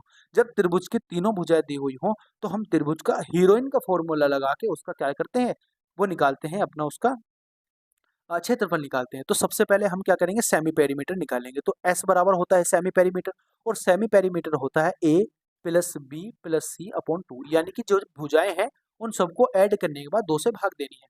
आप जब इसको ऐड करोगे 26 और 8 कितने, 8 और 6 कितने होते हैं? 14। 14 और 40 कितने होते हैं? 54। 54 और 30 कितने होते हैं? 84। तो 84 बटे कितना हो जाएगा दोस्तों? 84 बटे कितना हो जाएगा? 2, यानी कि 42 इसका आ जाएगा क्या? 42 आ जाएगा इसका सेमी पेरीमीटर। अब सेमी पेरीमीटर से जब हम निकालते हैं किसका, त्रिभुज का क्षेत्रफल, तो जो उसका फॉर्मूला होता है दोस्तों वो होता है under root S minus S into S minus A into S minus B into S minus C. ठीक है, बात आ गई समझ में। अब ये फॉर्मूला आप रख दो, जब इसकी मल्टीप्लाई करोगे 42 मल्टीप्लाई, इसमें से ए वाली वैल्यू निकाल दो 26, जब इसमें से माइनस करोगे तो 12 में से 6 के 6 बचेंगे, 16 बचेगा। ठीक है, मल्टीप्लाई, जब इसमें से b माइनस करोगे 30 माइनस करोगे तो 12 बचेगा। मल्टीप्लाई, जब इसमें से 28 माइनस करोगे तो 14 बचेगा। ठीक है, बात आगे समझ में कि नहीं आ रही? अब ये सारी की सारी वैल्यू अंडर रूट में है। ठीक है, अब इसको मैं लिख सकता हूँ दोस्तों 14 गुणा 3। ठीक है, और इसको मैं लिख सकता हूँ दोस्तों 4 गुणा 3। अब इसको लिख सकता हूँ 4 गुणा 4। आगे बात समझ में, देखो चार, जो जो चीज दो दो बन रही है ना उसको बाहर निकाल लो। 14 2 बार बन रहा है तो 14 बाहर निकाल लिया हमने, मल्टीप्लाई 4 बार 2 बन रहा है ना? हाँ, 4 बार 2 बन रहा है ना। ठीक है, ये 14 बाहर आ गया, और 14 तिया 42 हो जाएंगे, और ये इसमें से 4 बाहर आ जाएगा, और ये हो जाएगा आपका 12, 12 तिया 36 हो जाएगा, है ना? ये चीज़ समझनी है आपको। आप इसको एक बार बताओ, आप मुझे एक एक चीज़ समझो आप यहाँ पे, एक चीज़ समझो आप यहाँ पे, इसको छोड़ो आप और ये चीज़ समझो। देखो इसमें से हमने 14 माइनस ले लिया, 14 बाहर ले लिया। अब इसमें से 3 बाहर ले लेंगे। ठीक है, इसमें से 3 बाहर ले लेंगे तो 3 बाहर आ जाएगा, 4 का 2 बाहर आ जाएगा, और 16 का 4 बाहर आ जाएगा। यानी ये जो वैल्यू निकल के आएगी, ये आपकी निकल के आएगी उसका क्षेत्रफल। किसका क्षेत्रफल? ये वैल्यू निकल के आएगी त्रिभुज का क्षेत्रफल। आप 14 या 42 होते हैं, 42 दूनी कितने होते हैं? 42 की 6 से मल्टीप्लाई कर दो, 6 दूनी 12 का 2 हो जाएगा, और 6 चौक 24, 24 और 2 कितने होते हैं? बोलो। देखो 14 या 42, 42 दूनी होते हैं कितने? 84, 84 की 4 से मल्टीप्लाई करो, 4 चौक 16 का 6 हो जाएगा दोस्तों, और हासिल आपका जो लगेगा वो बचेगा 1, और 4 अट्ठे 32 और 1 33 हो जाएगा, यानी कि 336। 336 जो आपका मीटर स्क्वायर जो आएगा आपका, वो आएगा आपका त्रिभुज का क्षेत्रफल। अब इसके त्रिभुज के क्षेत्रफल में से आपका सेक्टर एंगल निकाल दो, और सेक्टर एंगल का फॉर्मूला क्या होता है? आप इसमें से निकालोगे जब, देखो आप इसमें से निकालोगे, थोड़ी जगह की दिक्कत है, मैं आपको यहाँ पे इसको सोल्व करके बताता हूँ। देखो जब आप इसको सोल्व करोगे दोस्तों, तो इसमें से क्या निकालोगे, माइनस करोगे, इस त्रिभुज के क्षेत्रफल में से सेक्टर एंगल का माइनस कर दो, यानी कि पाई इंटू आर कितना है हमारा 7, तो 7 का स्क्वायर हो जाएगा, यानी कि आर स्क्वायर, और theta upon 360, theta upon 360, theta की वैल्यू कितनी 180 थी, तो 336 माइनस के जब इसको सोल्व करोगे तो 22/7 आएगा, मल्टीप्लाई 7 7 49 आएगा, मल्टीप्लाई ये आएगा 180/360, यानी कि 1/2 आ जाएगा। इसको काट देंगे, ये 11 बार कट जाएगा दोस्तों, ये कट जाएगा 7 बार, और 7 11 सत्ते 77 होते हैं। अब इसमें से 336 में से आप माइनस कर दो 77, जब 77 माइनस करोगे तो 16 में से जब 7 जाएंगे 9 बचेंगे, तो एक ही 9 यूनिट डिजिट का आंसर है, वही है आपका दूसरा आंसर। देखो क्वेश्चन अच्छा था, समझाने में टाइम लगा, लेकिन क्वेश्चन को आपको पता चल गया। अगर ऐसा क्वेश्चन कोई भी पूछा जाए आपसे, अगर पूछा जाए कि अब इसमें देखो, ये तो त्रिभुज की बात थी, अगर आपसे पूछ ले कि भैया हमें स्क्वायर के बारे में बताना है, अगर स्क्वायर के बारे में पूछ ले तो आप स्क्वायर के बारे में बता सकते हो। मैं इसको सही करके लिख देता हूँ, ये हो जाएगा, ये 49 था मेरे पास, ये था 1/2, ये कट जाएगा 7 बार, ठीक है। अगर आपसे स्क्वायर का पूछ ले, आप स्क्वायर का बता सकते हो, आप रेक्टेंगल का पूछ ले, रेक्टेंगल का बता सकते हो। मैंने बस एक बार आपको कॉन्सेप्ट बता दिया, आप आपको कॉन्सेप्ट समझ में आ जाए तो आप सभी चीज बता सकते हो, ठीक है दोस्तों। आगे की हम बात करते हैं अगले प्रश्न की। अगला प्रश्न हमारा क्या है, अगले प्रश्न की हम बात करते हैं। अगला प्रश्न क्या है? अगला प्रश्न है, एक घड़ियों ने एक साथ बजना शुरू किया, वो क्रम से 4, 8, 10, 12, 18 और 20 सेकंड के अंतराल पे बजती है। एक बार बजना शुरू होने के बाद 30 मिनट में घड़ियों को कितनी बार बजाया जाएगा, मतलब कितनी बार बज सकती है घड़ी, ये बताना है। आप मुझे बताओ, इस तरीके के क्वेश्चन मैंने आपको कराए हैं, आप क्या करोगे, इन सब का एलसीएम ले लो, और इनका सब का एलसीएम क्या आएगा, 360। 360 एलसीएम आएगा, 360 एलसीएम आएगा, तो यानी कि घड़ी कितनी बज रही, कितनी बार, 6 मिनट के बाद रिपीट हो रही है, और हर 6 मिनट के बाद रिपीट हो रही है, तो 30 मिनट में कितनी बार रिपीट होगी, आप बोलोगे भैया 5 बार रिपीट होगी, तो आंसर क्या हो जाएगा, आंसर हो जाएगा डी ऑप्शन। इसका एलसीएम लेना है ना हमें, यहाँ पे मैं चीज़ आपको एक बार बता देता हूँ, इनका हमको एलसीएम लेना होता है, एलसीएम, ठीक है। चलो आगे की बात करते हैं अगले प्रश्न की। अगला प्रश्न क्या है, हरि एक काम का 25% हिस्सा 5 दिनों में कर सकता है। 25% हिस्सा 5 दिनों में कर सकता है, तो पूरा हिस्सा कितने दिनों में कर देगा? 25% का मतलब होता है 1/4। 1/4 हिस्सा 5 दिनों में कर रहा है, तो एक हिस्सा यानी कि कंप्लीट हिस्सा 20 दिन में करेगा। आगे बात समझ में कि नहीं आ गई? इस काम के 20 गुना को कितने दिन में करेगा? मल्टीप्लाई 20 से कर दो आप। काम का 20 गुना करना, तो 20 से मल्टीप्लाई कर दो, तो 20 गुना 20 हो जाएगा 400, यानी कि 400 दिन में काम कंप्लीट कर देगा। ठीक है, जल्दी जल्दी हम फटाफट करते हैं क्वेश्चनों को। ठीक है, समझाऊंगा मैं सारी चीजें, ऐसा नहीं है कि समझा के नहीं चलूंगा, आप इस क्वेश्चन को समझो। ये है 11.96 गुणा 11.96 प्लस 11.96 गुणा XY प्लस 0.04 इंटू 0.04, एक पूर्ण वर्ग होगा। ये एक पूर्ण वर्ग होगा, यानी कि इसका मतलब ये होगा, ये x प्लस वाई का होल स्क्वायर होगा, क्योंकि x प्लस वाई के फॉर्मेट में लिखा हुआ है। तो हमें x और y की वैल्यू बतानी है, हमें x और y की वैल्यू बतानी है, यानी मैं कह सकता हूं कि यहाँ पे क्या वैल्यू है कि एक पूर्ण वर्ग बन जाए, एक्स वाई की क्या वैल्यू है, ये पूर्ण वर्ग बन जाए। तो मुझे बताओ, अगर मैं इसको लिख देता हूँ 11.96 का होल स्क्वायर, ठीक है, और इसको लिख देता हूँ मैं प्लस 0.04 का होल स्क्वायर, तो यहाँ पे जो वैल्यू आएगी वो आएगी 2 इंटू 0.04 इंटू 11.96, तो 11.9। अब ये वाली जो वैल्यू है हमें दोस्तों, ये वाली वैल्यू तो निकालनी है, ये वाली वैल्यू की कंपैरिजन कर दो आप इस वाली वैल्यू से। देखो, इससे कंपैरिजन कर दो आप, इस वाली वैल्यू की तो इससे निकालनी है ना मैं, तो 11.96 गुणा एक्स वाई, तो 11 से 11 कट जाएगा, यानी कि एक्स गुणा वाई की जो वैल्यू आएगी वो आएगी 2 गुणा 0.04, तो इसकी जब मल्टीप्लाई करेंगे आएगा 0.08 आंसर। तो आंसर क्या हो जाएगा? सी ऑप्शन आपका सही उत्तर हो जाएगा। ठीक है दोस्तों, आगे बात समझ में कि नहीं आ गई? अगले प्रश्न की हम बात करते हैं। अगला प्रश्न क्या है? प्रश्न नंबर है हमारा 12। ठीक है, क्वेश्चन नंबर 12 हमारे पास है, और इसकी हम बात करते हैं। देखो, मैनेजमेंट शब्द के अक्षर को कितनी तरह से क्रमबद्ध करा जा सकता है ताकि शब्दों और व्यंजनों की तुलना स्थिर वैसी ही रहे जैसे थी मैनेजमेंट में थी। देखो, मैनेजमेंट वर्ड है, आप इस मैनेजमेंट वर्ड को यहाँ पे लिख रहे हैं, तो हम लिखते नहीं है, इसको ही देख रहे हैं। अब इसने बताया है कि जो स्वर मतलब कि वोवेल्स हैं, वोवेल्स और कॉन्सोनेंट की स्थिति क्या होनी चाहिए? वो रिमेन्स अनचेंज होनी चाहिए, यानी कि सेम होनी चाहिए। तो आप मुझे बताओ, इसमें वोवेल्स कितने हैं? 1, 2, 3, 4, 4 वोवेल्स हैं। तो 4 वोवेल्स को मैं फैक्टोरियल 4 तरीके से लिख सकता हूँ। आगे बात समझ में? अब जितने वोवेल्स रिपीट होते हैं, जितने वोवेल रिपीट होते हैं उसकी मल्टीप्लाई कर दो। देखो, एक वोवेल हो रहा है 2, ये 2 बार रिपीट हो रहा है, तो इसको फैक्टोरियल 2 से डिवाइड कर देंगे। फिर मल्टीप्लाई ई रिपीट हो रहा है, तो इसको फैक्टोरियल 2 से डिवाइड कर देंगे। आगे की बात करूंगा मैं कॉन्सोनेंट की। कॉन्सोनेंट कितने हैं? 1, 2, 3, 4, 5, 6 कॉन्सोनेंट है, यानी कि फैक्टोरियल 6 बार लिख सकते हैं हम इसको। और रिपीट कौन कौन से हो रहे हैं? एम और एन रिपीट हो रहा है, और 2 बार रिपीट हो रहे हैं, यानी कि फैक्टोरियल 2 इंटू फैक्टोरियल 2। इस तरीके से हम लिखते हैं। जब मैं थोड़ा सा एक आपके लिए परमुटेशन कॉम्बिनेशन वाला पार्ट लेके आऊंगा ना, उसमें मैं आपको ये चीज समझाऊंगा थोड़ी सी। ठीक है, आप जब इसको सोल्व करोगे तो जो आंसर आपका निकल के आएगा, फैक्टोरियल को चेंज सोल्व करना मैंने आपको बताया था उस वाली क्लास में, जब मैंने आपको नंबर सिस्टम बताया था। तो इसको लिखते हैं 4 गुणा 3 गुणा 2 फैक्टोरियल, और इसको लिखते हैं 2 गुणा 1 गुणा 2 फैक्टोरियल। ठीक है, मल्टीप्लाई, इसको लिखते हैं 6 गुणा 4 गुणा 5 गुणा 4 गुणा 3 गुणा 2 फैक्टोरियल और अपॉन में लिखते हैं 2 गुणा 1 गुणा 2 फैक्टोरियल। अब 2 फैक्टोरियल से 2 फैक्टोरियल कट जाएगा दोस्तों, ठीक है। इस 2 से ये 2 बार कट जाएगा 3 बार, और इस 2 फैक्टोरियल से 2 फैक्टोरियल कट जाएगा, इससे 2 कट जाएगा 2 बार, यानी कि आ जाएगा 6 मल्टीप्लाई और 3 पंजे 15, 15 चौका 60 और 60 तिया 6 तिया 12, 60 ना 6 तिया 18, सॉरी 18, ठीक है 18 यानी कि 180। अब इसकी मल्टीप्लाई जब मैं 6 से करूंगा तो आंसर आएगा मेरे पास इतना, 1080 इसका सही उत्तर हो जाएगा, यानी कि डी ऑप्शन इसका सही उत्तर है। आगे की मैं बात करता हूँ अगले प्रश्न की। देखो अगला प्रश्न क्या है, ऐसा नहीं है कि हार्ड हार्ड क्वेश्चन आते हैं, 2017 का पेपर है, आप देख रहे हो ऐसे क्वेश्चन भी आए हैं कि जो अच्छे हैं, ठीक ठाक है, और ऐसे क्वेश्चन भी आए हैं जो आपके नॉर्मल क्वेश्चन भी है, ठीक है। आगे बात समझ में कि नहीं आ रही? चलो हम बात करते हैं दोस्तों, अब हम बात करते हैं अगले क्वेश्चन की, question number 13।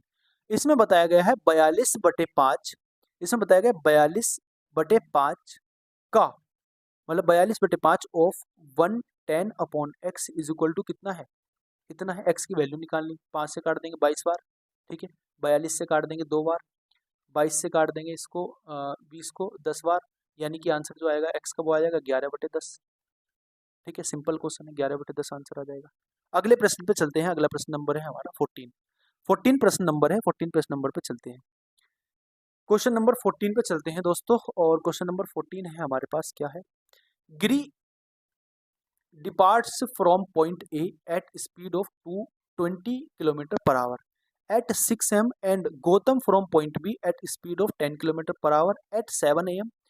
They are both traveling towards each other. The distance between A and B is 100 km. What time will the two meet? वे दोनों कब मिलेंगे, इसकी हमें बात करनी है।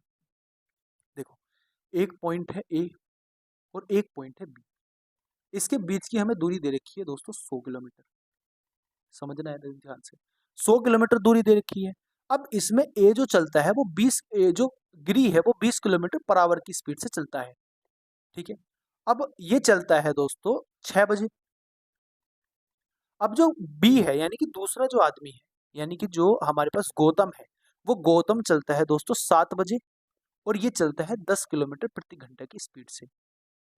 आगे बात समझ में, आप मुझे बताओ अगर ये 7 बजे चलना शुरू होगा तो ये 6 बजे चल चुका है, यानी कि 1 घंटे में ये 20 किलोमीटर की दूरी तय कर चुका होगा। अब जो इन दोनों के बीच की दूरी रह गई वो रह गई 80 किलोमीटर। इतनी बात आगे समझ में।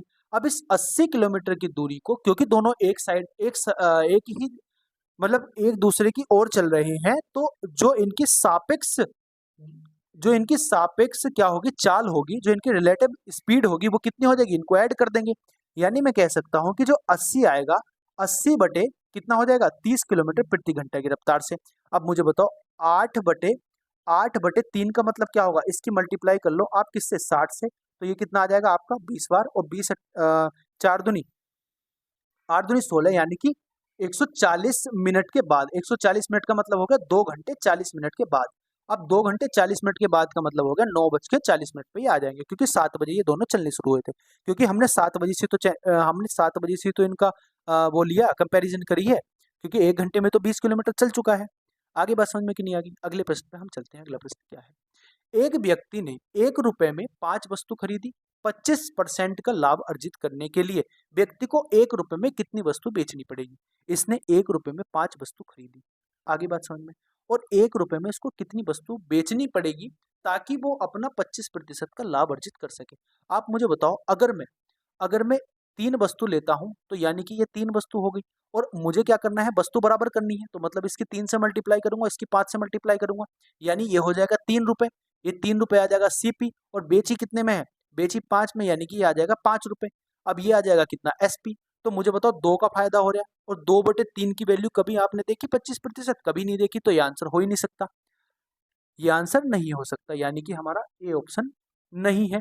अब बी ऑप्शन वैसे नहीं हो सकता क्योंकि एक है, तो ये भी नहीं हो सकता, जब एक वस्तु बेचेगा तो लाभ होएगा ही नहीं, ये भी नहीं हो सकता। तो आंसर आपको क्या सी चेक करना है, यानी कि डी चेक करना है। एक वस्तु 1 रुपए में 5 वस्तु खरीदता है और 1 रुपए में 4 वस्तु बेचता है, ऐसा समझ लो आप। तो मुझे बताओ वस्तु बराबर करनी, इसकी 4 से मल्टीप्लाई करनी पड़ेगी, इसकी 5 से, तो ये हो जाएगा 4 दोस्तों, ये हो जाएगा 5, यानी ये जो हो जाएगा सीपी हो जाएगा, और ये हो जाएगा आपका एसपी। आप मुझे बताओ कितने रुपए का फायदा हो रहा है, 1 रुपए का, और किस पे हो रहा है, 4 पे, मल्टीप्लाई 100, तो कितना आ जाएगा, 25%। तो 25% आपका इसका उत्तर आ जाएगा सी ऑप्शन। आगे बात समझ में कि नहीं आगे? आगे की मैं बात करता हूँ, मैं तो तोड़ना बता रहा हूँ क्वेश्चन को। अगर मैं इसको बेसिक से करना चाहूँ तो बेसिक से भी कर सकते हैं, लेकिन आपको तो कम टाइम में करना है, तो मैं आपको कम टाइम में ही करना सिखा रहा हूँ। एक घड़ी की एक घड़ी को 16% लाभ पर बेचा जाता है। यदि यह घड़ी 10% कम मूल्य पर खरीदी जाती है और 14 रुपए कम मूल्य में बेची जाती है, तो 25% का लाभ होता है। तो क्रय मूल्य बताना है। मैं मानता हूं कि घड़ी की जो वैल्यू है वो है 100 रुपए। 100x मान लो, आप इसको 100x मान लो, ठीक है। अब उसको क्या कर रहा है, ये 16% के लाभ पे बेच रहा है, यानी कि 116x में बेच रहा है। आगे बात समझ में कि नहीं आगे? 116x में बेच रहा है। अब दूसरी बात क्या हुई है, इसने बोला कि अब वस्तु को 10% कम में खरीद रहा है, यानी कि 90x में खरीद रहा होगा, और अब वस्तु को 14 रुपए कम में बेच रहा है। तो 14 रुपए कम में बेच रहा होगा, यानी कि 16x माइनस के 14। अब इसने बोला इस वस्तु को इसमें 25% का क्या होता है, 25% का लाभ होता है। तो इसका मतलब ये हो जाएगा कि 90 का 125% ये हो जाएगा, है ना। 90 का 125% हो जाएगा ये। तो इसको डिवाइड कर दो आप, कितने बार कर जाएगा, 25×5 125, 25×4 = 100। अब इसको 4 से काटूंगा, 45 आ जाएगा। 45x×5 और बटे आएगा 4, 45x/4 कितना हो जाएगा, आप बोलोगे भैया 225, 225/4 बराबर हो जाएगा 116x माइनस के 14। इसकी मल्टीप्लाई जब इधर करूंगा, ये हो जाएगा 225x बराबर कितना हो जाएगा, सॉरी ये 2 होगा ना, ये दो होगा, माफी चाहूंगा मैं। ये 4 बार कटेगा, फिर ये 2 बार कटेगा, क्योंकि हमने 90 को भी काटा ना 4, तो ये हो जाएगा आपका 2। तो ये हो जाएगा आपके पास 2। तो इस 2 की मल्टीप्लाई इधर करेंगे तो 16 दूनी 32, यानी कि 232 आ जाएगा। 232x माइनस 28 आ जाएगा। जब इसको ऊपर करके आप सोल्व करोगे तो इस वाली वैल्यू को 28 को इधर लेके जाओगे, इसको इधर लेके जाओगे, तो ये जो आ जाएगा दोस्तों, ये 28 बराबर आ जाएगा आपका कितना, 7x। तो x की जो वैल्यू आ जाएगी वो आ जाएगी 4। अगर x की वैल्यू 4 आ गई तो मुझे बताओ जो सीपी होगा वो कितना हो जाएगा, वो हो जाएगा 400। तो आंसर क्या हो जाएगा दोस्तों, ए ऑप्शन सही हो जाएगा। आगे बात समझ में कि नहीं आगे? आगे की हम बात करते हैं। अगला प्रश्न क्या है हमारा? अगला प्रश्न है, पासों का एक युग्म फेंका जाता है, दोनों पासों की संख्या का योग 5 आने की प्रायिकता क्या होगी? दोनों पासों की संख्या 5 आनी है। अब मुझे बताओ 5 योग कब हो सकता है? दो पासों में 6 अंक होते हैं, 1 होता है, 2 होता है, 3 होता है, 4 होता है, 5 होता है, 6 होता है, ये आप सभी लोग जानते हो। अब मुझे एक बात बताओ, आप ये कहना चाह रहे हैं कि पासों का जो योग है ना वो 5 होना चाहिए। अगर पासों का योग 5 है, दोनों पासों का योग 5 है, तो वो कैसे कैसे हो सकता है? आप बोलोगे भैया एक पे 1 आएगा, दूसरे पे कितना आएगा, 4 आ सकता है, ठीक है। पहले पे पहले पे कितना आएगा, अगर 2 आएगा तो दूसरे पे 3 आ सकता है। अगर पहले पे 3 आएगा तो दूसरे पे 2 आ सकता है। अगर पहले पे 4 आएगा तो दूसरे पे कितना आ सकता है, 1 आ सकता है। यानी कि ये 4 प्रोबेबिलिटी बन सकती हैं। और टोटल प्रोबेबिलिटी कितनी होती है पासों को फेंकने की, 1/6 गुणा 1/6, यानी कि 6 6 36 होती है। 6 × 36, 6 × 6 होती है। तो आप मुझे बताओ फेवरेबल आउटकम कितने हैं, 4 हैं, और टोटल आउटकम कितने हैं, 6 × 6 है। तो यानी मैं कह सकता हूँ 4/36 या 1/9 इसका आंसर हो जाएगा। तो 4/36 इसका आंसर हो जाएगा। तो क्या आंसर हो जाएगा इसका, 4/36 ए ऑप्शन सही हो जाएगा। आगे की मैं बात करता हूँ। अगला प्रश्न क्या है, यदि संख्या में 56 का अंतर हो और पहली संख्या दूसरी की 2/9 गुनी हो, तो उनका अनुपात बताना है? अनुपात बताना है, ये तो सिंपल क्वेश्चन है यार। 2:1, 2:9 तो होगा इसका आंसर। इसने तो साफ साफ बता रखा है पहली संख्या दूसरी संख्या की 2/9 है, तो यानी कि पहली संख्या 2 है तो दूसरी संख्या 9 है, तो 2:9 इसका आंसर हो जाएगा। बोलो आ रही है समझ में बात की नहीं आ रही? आगे की मैं बात करता हूँ अगले प्रश्न की। अगला प्रश्न क्या है दोस्तों? अगला प्रश्न है, अजय ने अपनी अपनी जमा पूंजी एक बैंक में निवेश की। जो इसकी जमा पूंजी थी उसने एक बैंक में निवेश की। यह मूलधन ब्याज के साथ 2 वर्ष में 1120 रुपए, 5 वर्ष में 1300 रुपए प्राप्त करता है।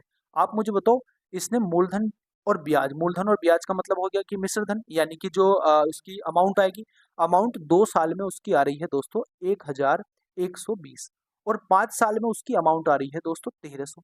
आप मुझे बताओ 3 साल में तो ब्याज ही मिला होगा, तो 3 साल का जो ब्याज हो जाएगा दोस्तों वो हो जाएगा 180 रुपए। अब 180 रुपए 3 साल का ब्याज है, तो मुझे बताओ 2 साल का ब्याज कितना हो जाएगा? आप बोलोगे 2 साल का ब्याज हो जाएगा भैया 60 रुपए। अब 2 साल का ब्याज अगर 60 रुपए हो गया, तो आप मुझे एक चीज बता सकते हो, अगर 2 साल का ब्याज अगर 60 रुपए हो गया, तो 2 साल में सॉरी माफी चाहूंगा, 2 साल का ब्याज हो, 1 साल का ब्याज है ना 60 रुपए। हाँ, हमें 1 साल का निकालना। 1 साल का ब्याज अगर 60 रुपए हो गया तो 2 साल का ब्याज कितना हो जाएगा? 2 साल का ब्याज हो जाएगा 120। तो मुझे बताओ अब 2 साल में धनराशि कितनी बन रही है? 1120 बन रही है। तो इसमें से आप ब्याज निकाल दो। जब आप इसमें से ब्याज निकालोगे तो मूलधन बचेगा, यानी कि प्रिंसिपल अमाउंट बचेगी आपकी 1000। तो जो आंसर हो जाएगा बी ऑप्शन आपका सही हो जाएगा। आगे बात समझ में कि नहीं आ गई? आगे की हम बात करते हैं अगले प्रश्न की। अगला प्रश्न है हमारे पास क्या?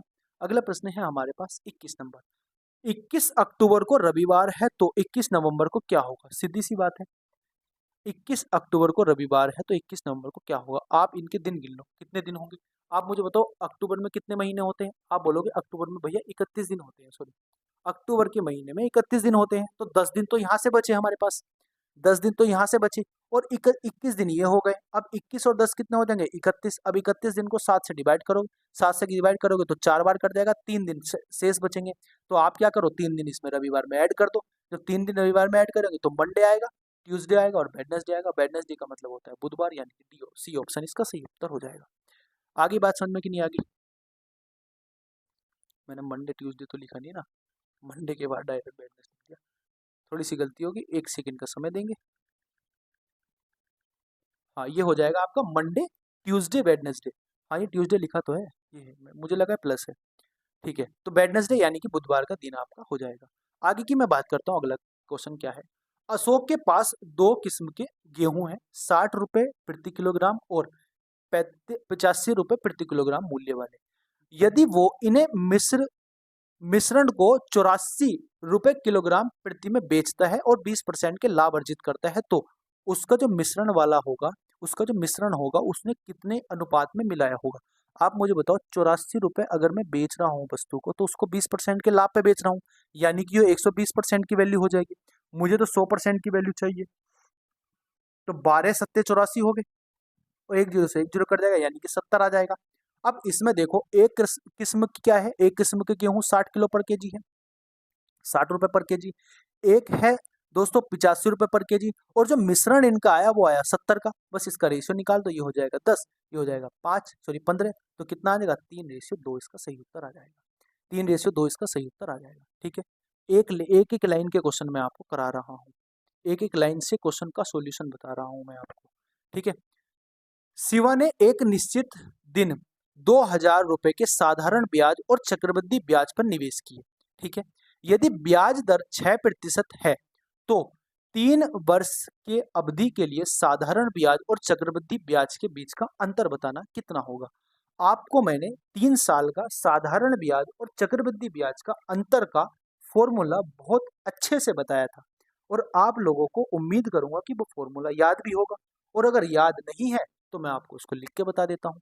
तो भैया जो CI और माइनस SI होता है और 3 साल की बात होती है तो उसका फॉर्मूला होता है P/R/100 इंटू आर R/100 और +3, ये इसका फॉर्मूला होता है। जब इस फॉर्मूले में आप वैल्यू रखोगे तो आपका जो आंसर निकल के आएगा वो आपका सही उत्तर हो जाएगा। प्रिंसिपल अमाउंट कितनी है हमारे पास? 20,000 है, मल्टीप्लाई R की वैल्यू 6/100 है, गुणा 6/100 लिख सकता हूं मैं, कोई दिक्कत वाली बात तो नहीं है। अब इसको मैं क्या कर सकता हूँ, गुणा में ये होगा 6 और ये होगा 300, 306 हो जाएगा, 306/100 हो जाएगा। आगे बात समझ में कि नहीं आ गई? अब 2 जीरो से ये 2 जीरो कट जाएंगे, 1 जीरो से ये 1 जीरो कट जाएगा हमारे पास। अब ये जो नीचे आ गया दोस्तों, ये आ गया 6 छंग 36, 36 दूनी होते हैं 72, 72 गुणा 306 अपॉन एक हो जाएगा तुम्हारा 1000। आगे बात समझ में, या तो आप जाओ इसकी मल्टीप्लाई करो, आप कंप्लीट इसकी मल्टीप्लाई करो, या हाँ कंप्लीट आपको मल्टीप्लाई करनी पड़ेगी, क्योंकि आंसर जो आएगा ना वो अप्रोक्स में आएगा, अप्रोक्सीमेशन में आपका आंसर आएगा। जब आप इसकी मल्टीप्लाई करोगे ना, जब आप इसकी मल्टीप्लाई करोगे दोस्तों, तो इसकी मल्टीप्लाई करके आएगा वो आएगा 22,032 और बटे हो जाएगा आपके पास कितना? 1000। तो जब आप इसको सोल्व करोगे तो लगभग इसका 22 इसका आंसर आएगा, यानी कि लगभग 22 इसका सही उत्तर हो जाएगा। आगे बात समझ में कि नहीं आ गई? तो लगभग 22 इसका सही उत्तर हो जाएगा, यानी कि आपका डी ऑप्शन इसका सही उत्तर है। आगे की मैं बात करता हूं अगले प्रश्न की। अगला प्रश्न क्या है हमारे पास? देखो अगला प्रश्न क्या है, ये थोड़ा सा कैलकुलेटिव प्रश्न है, यानी कि इसके लिए आपको कैलकुलेशन आनी चाहिए, आपको स्क्वायर का ही पता होना चाहिए। देखो हमें x की वैल्यू निकालनी है, यानी कि x स्क्वायर बराबर क्या दे रखा है हमारे पास? मैं x स्क्वायर बराबर डायरेक्ट लिख देता हूँ 32 का होल स्क्वायर माइनस 52 का होल स्क्वायर माइनस 5468 और माइनस में कर देता हूँ 146 का होल स्क्वायर। अब आपको अगर इनकी स्क्वायर पता है तो आप इजीली कर सकते हो, क्योंकि यूनिट डिजिट से आप अगर जाओगे तो यूनिट डिजिट से इसका आंसर नहीं आएगा। अब इसका स्क्वायर जो होता है ना 232 का स्क्वायर जब आप निकालोगे तो इसका आंसर आएगा आपका 53,824। 824 माइनस जब आप 52 का स्क्वायर निकालोगे 52 का स्क्वायर मैंने आपको निकालना बताया था कि भैया आप एक काम करो इनकी मल्टीप्लाई कर दो, फिर आपका जैसे भी मतलब आप निकालोगे, ये 5 दूनी 10 दूनी 20 करके निकाल लो, ऐसे करके निकाल लो। 5 दूनी 10, 10 दूनी 20 और 2 दूनी 4 हो जाएगा, 5 दूनी 10 हो जाएगा, यानी कि आंसर आ जाएगा 5 पंजे 25, सॉरी 5 पंजे 25, क्या आंसर आ जाएगा 2704। 2704 और माइनस कितना है दोस्तों, माइनस है आपका 5438। इसमें से आप माइनस कर दो 146 का स्क्वायर। 146 का जब स्क्वायर आप निकालोगे तो 146 का जो स्क्वायर आपका आएगा वो आएगा 21,316। जब इसको माइनस करोगे आप दोस्तों, आप एक काम करो पहले माइनस वाले ऐड कर लो, फिर उसको प्लस वाले में से माइनस कर देना। तो एक्स स्क्वायर बराबर, आप इसको माइनस वाले को ऐड कर लो। माइनस वाले कितने हैं आपके पास, 2704 हैं। एक सेकेंड का, 2704 है और 5468 है, और आप जब इसको ऐड करोगे ये है आपके पास 2116, यानी 21,316। तो जो टोटल निकल के आएगा आपका ये हो जाएगा 53,824 माइनस के हो जाएगा 29,488। और जब आप इसको सॉल्व करके लिखोगे, तो जब आप इसको सॉल्व करके लिखोगे दोस्तों, तो जो आपका आंसर बनेगा वो आंसर बनेगा इसको माइनस करने के बाद उसका अंडर रूट। इसको माइनस करने के बाद इसका अंडर रूट जो बनेगा आपका वो बनेगा 24। ये अब इसका जो आपका उत्तर आएगा वो क्या आएगा, देखो एक्स स्क्वायर बराबर आ रहा है, तो ये किसका स्क्वायर हो सकता है, 8 अट्ठे 64 नहीं हो सकता क्योंकि 4 है बाद में, 3 ते 9 नहीं हो सकता, 2 दूनी 4 नहीं हो सकता, 6 हो सकता है, यानी कि 156 इसका सही उत्तर हो जाएगा। तो एक्स की वैल्यू क्या आ जाएगी, 156 आ जाएगी। आ रही है बात समझ में कि नहीं आ रही। अगले क्वेश्चन की हम बात करते हैं, क्वेश्चन नंबर 24। ठीक है, क्वेश्चन नंबर 24 की हम बात करते हैं। समय लग सकता है क्योंकि 40 क्वेश्चन समझाने भी है और आपको बताने भी है। वीडियो कितनी भी लंबी हो हम अपना मॉक टेस्ट कंप्लीट करेंगे। एक ट्रेन अपनी यात्रा के पहले 10 घंटे 24 किलोमीटर की यात्रा से चलती है और 6 घंटे 60 किलोमीटर की। तो मुझे बताओ पहले 10 घंटे में उन्होंने कितना डिस्टेंस ट्रेवल करा, आप बोलोगे भैया 240। बाद के 6 घंटे में कितना करा, आप बोलोगे भैया 360। टोटल कितना डिस्टेंस ट्रेवल करा, आप बोलोगे भैया 600। और कितने घंटे में करा, 10 और 6 16। तो आंसर क्या आएगा, 16 48 हो जाएंगे। ठीक है, और बचेगा कितना, 12। 16 सत्ते 112, यानी कि इसका आंसर आएगा आपका 3। आपका इसका आंसर आएगा दोस्तों 37.5 किलोमीटर पर घंटा।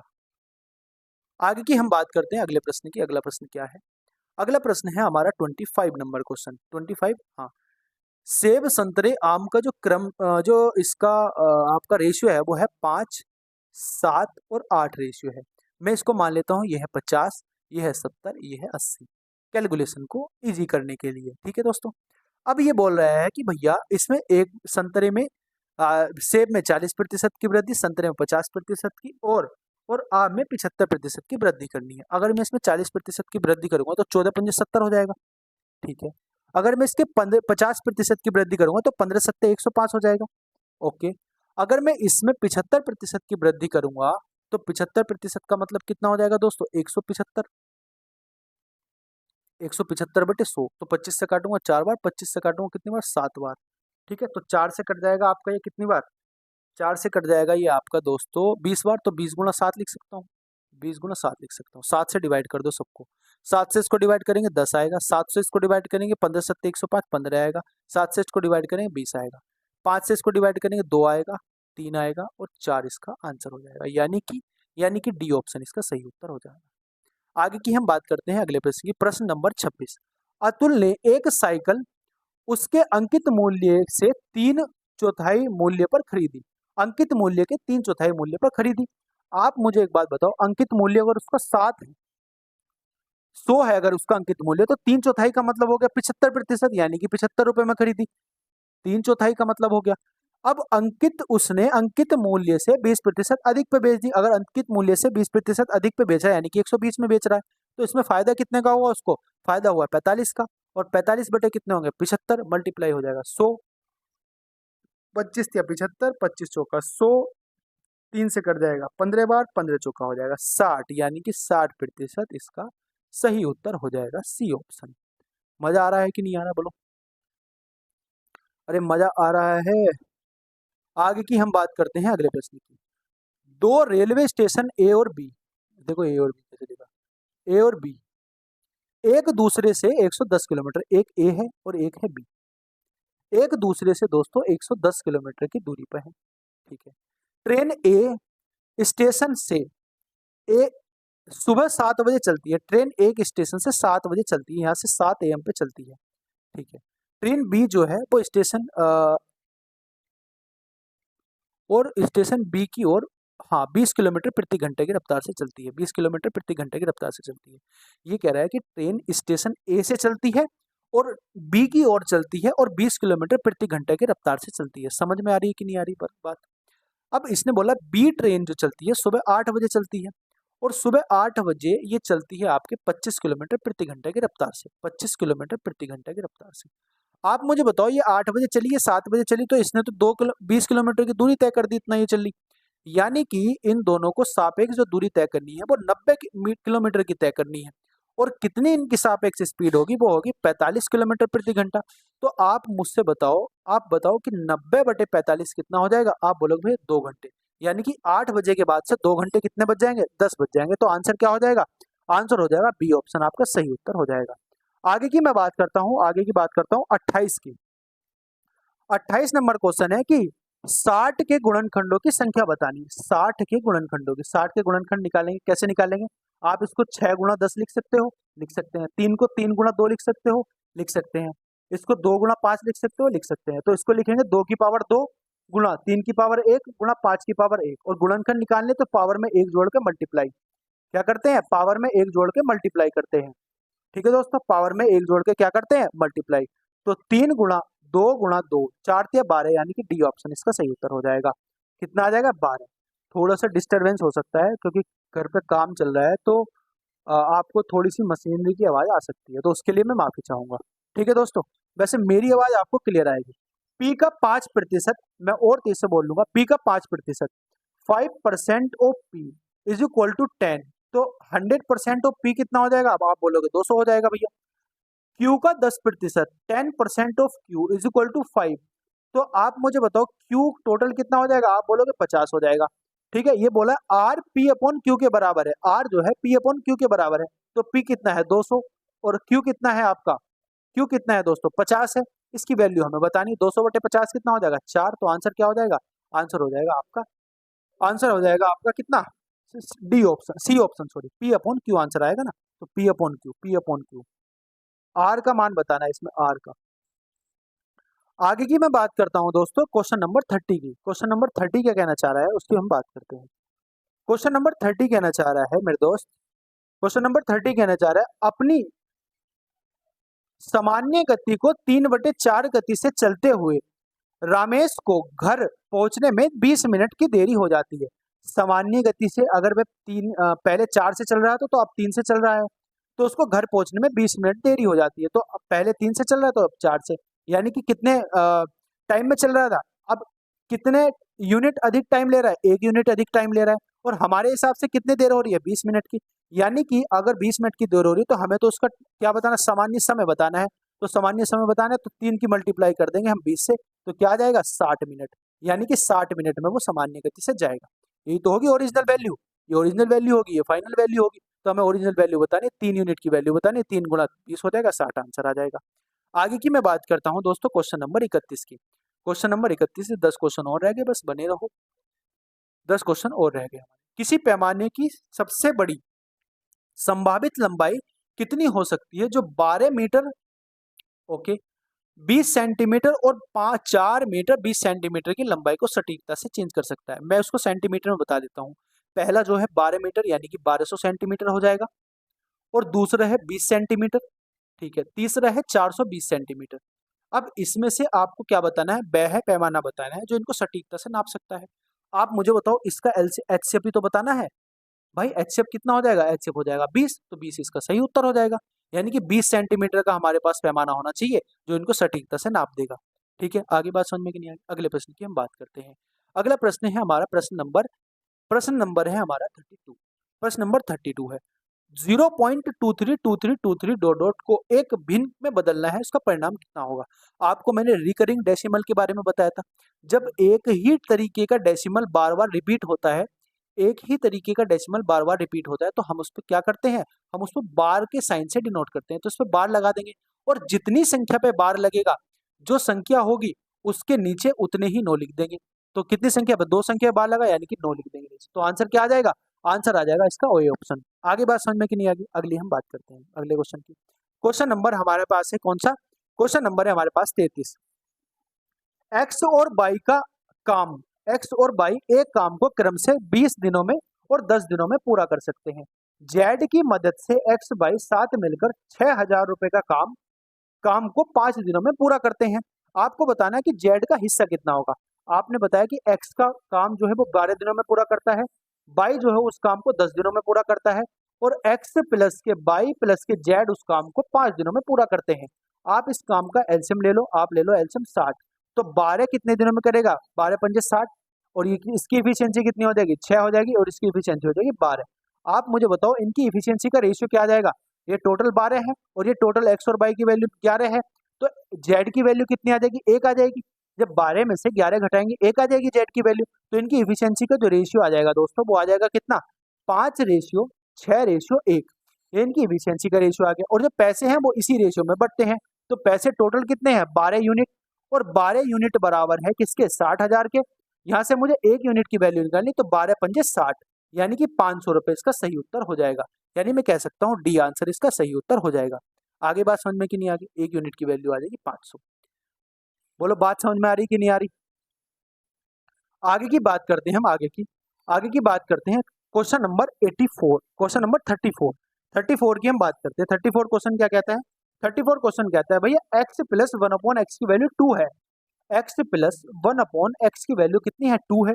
तो मुझे बताना है एक्स की वैल्यू 14 प्लस 1/x की वैल्यू 14 के बारे में। आपको मैंने बताया था जब x प्लस 1/x की वैल्यू 2 हो, तो उस केस में x का मान 1 होता है। अब जब x का मान 1 होगा तो 1 प्लस 1 हो जाएगा। x की वैल्यू, a की वैल्यू कितनी ही हो, a की पावर कितनी ही हो, उसका मान 1 ही आएगा।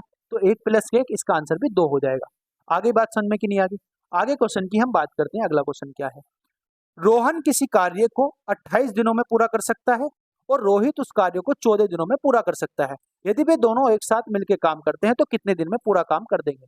रोहन है एक हमारे पास, इस काम को 28 दिनों में पूरा करता है। रोहित है हमारे पास, उस काम को कितने दिनों में? 14 दिनों में पूरा कर सकता है। टोटल काम मैंने मान लेता हूँ 28। ये एक दिन में एक की इफिशियंसी से, ये 2 की इफिशियंसी से काम करता है। टोटल काम दोनों के द्वारा कराना है, 3 के द्वारा। तो 9×27, 9 सही 1/3 इसका आंसर आ जाएगा। यानी कि ए ऑप्शन इसका सही उत्तर हमारा हो जाएगा। आगे की बात करते हैं हम अगले क्वेश्चन की। क्वेश्चन नंबर हमारे पास कितना है? 36 है। क्वेश्चन नंबर 36 हमें क्या कह रहा है दोस्तों?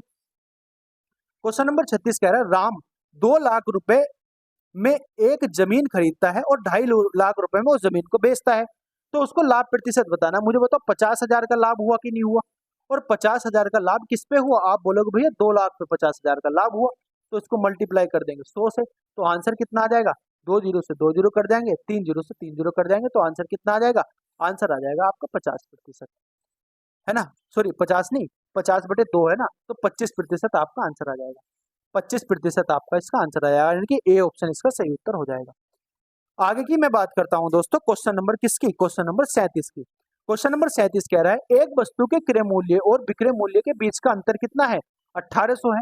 यदि 20% का लाभ होता है तो वस्तु का क्रय मूल्य बताना कितना होगा? 20% के लाभ का मतलब क्या होगा? वैल्यू 5 रुपए की वैल्यू 6 रुपए की मिल रही है, यानी कि ये हो जाएगा उसका सीपी, ये हो जाएगा एसपी। और इसका अंतर कितना है दोस्तों? अंतर है इसका 1 यूनिट, और 1 यूनिट की वैल्यू हमें कितनी दे रखी है? एक यूनिट की वैल्यू दे रखी है 1800। और हमें क्या निकालना है? हमें 5 यूनिट की वैल्यू निकालनी है, क्योंकि हमें सीपी बताना है। तो ये कितने गुना हो जाएगा? 1800 गुना हो जाएगा, 18 पंजे 90, यानी कि 9000 इसका आंसर हो जाएगा। ए ऑप्शन इसका सही उत्तर हो जाएगा। आगे की मैं बात करता हूँ क्वेश्चन नंबर 38 की। क्वेश्चन नंबर 38 की मैं बात करता हूँ, क्या है 38 नंबर क्वेश्चन? 3 साझेदार ए, बी और सी कुल 30,000 रुपए जमा करते हैं। वर्ष के अंत में लाभ ए को इतने रुपए का, बी को इतने रुपए का, सी को इतने रुपए का मिलता है। ए और सी द्वारा एक साथ कितनी राशि निवेश की गई ये बतानी है हमें। ठीक है, तो मुझे बताओ जिस रेशियो में आपको लाभ मिलता है उसी रेशियो में आप राशि जमा करते हो। यानी मैं कह सकता हूं दोस्तों कि जो रेशियो आपका आएगा ए बी सी के लाभ का, वही रेशियो आएगा ए बी सी के इन्वेस्टमेंट का। यानी मैं कह सकता हूँ ए का लाभ ये होगा, बी का और सी का लाभ, यानी ये हो जाएगा आपका 20,400, ये हो जाएगा आपका 25,500 और ये हो जाएगा आपका कितना 30,600। 2 जीरो से 2 जीरो कट जाएंगे, ये 2 जीरो से कट जाएंगे। आप इनका रेशियो निकालोगे, जब आप इसका रेशियो निकालोगे तो 9 से कट जाएगा। 9 से कितनी बार कटेगा, नहीं 3 से कट जाएगा। 3 से 18 और 3 सत्ते 24, 3 से ही कट जाएगा। 3 अट्ठे 24, 3 अट्ठे 24 सॉरी, 3 से ही कट जाएगा आपका। 3 अट्ठे 24, 3 पंजे 15 बार कट जाएगा। और ये कितनी बार कट जाएगा 3 से, 3 ही कम 3 हो जाएगा और 3 दूनी 6 हो जाएगा। ठीक है, 17 से कट रहा है, 17 चौका 68 हो जाएंगे, 17 पंजे 85 हो जाएंगे और 17 छक्का 102 हो जाएंगे। यानी कि 4 रेशियो 5 रेशियो 6 रेशियो में आ जाएगा। तो टोटल कितना हो रहा है, टोटल हो रहा है भैया आपका 15। तो 15 यूनिट की वैल्यू कितनी है, 15 यूनिट की वैल्यू दे रखी है हमें 30,000। और हमें चाहिए ए और सी का इन्वेस्टमेंट। ए और सी का इन्वेस्टमेंट यानी कि 4 और 6 का इन्वेस्टमेंट, यानी कि हमें 10 यूनिट की वैल्यू चाहिए। तो 10 यूनिट की वैल्यू कितनी हो जाएगी, आप मुझे बोलोगे कितनी हो जाएगी, आप बोलोगे भैया इसकी वैल्यू हो जाएगी 20,000, यानी कि 20,000 इसका सही उत्तर हो जाएगा। आ रही है बात समझ में कि नहीं आ रही, 20,000 इसका सही उत्तर हो जाएगा। तो इसका आंसर हो जाएगा डी ऑप्शन। आगे की मैं बात करता हूं दोस्तों, क्वेश्चन नंबर 39 की। राम जिस काम को 8 दिनों में कर सकता है, रावण उसी काम को 10 दिन में कर सकता है। यानी मैं कह सकता हूं एक काम राम के द्वारा 8 दिन में होता है और रावण के द्वारा वही काम कितने दिन में होता है, 10 दिन में होता है। ठीक है, यदि वे दोनों मिलाकर उस काम को 3 दिन में खत्म कर सकते हैं, यदि वे दोनों मिलाकर 3 दिन तक काम करते हैं, ठीक है, इसका एलसीएम ले लूंगा मैं कितना 40, और 8 पंजे 40 हो जाएगा और 4 10 तक 40 हो जाएगा।